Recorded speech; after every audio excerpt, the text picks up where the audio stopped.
Do you focus on the outcomes or do you focus on the journey to get to the outcomes, the processes, the systems, the effort and such that you need to expend to get there? I like to try and focus more on the outcomes. It just gives me that focus to continue to use that word. Of course, when things start to go a little bit wrong, when things just don't seem to be lining up the way that you want them to line up, you can always use the frame of reference of the outcome. Where is it we're going? Why is it we're going there? What happens when we get there? What happens if we don't?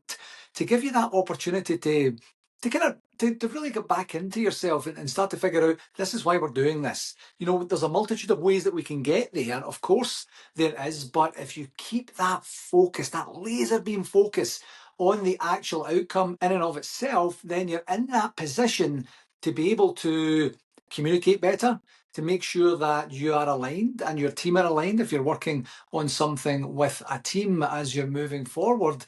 And it just gives you that opportunity to gain momentum and see the progress as you're moving towards that particular outcome. So figure out what it is you concentrate on mostly for this week and see whether focusing on the outcomes is something that might serve you a little bit better. Happy Easter, folks. Have a great week.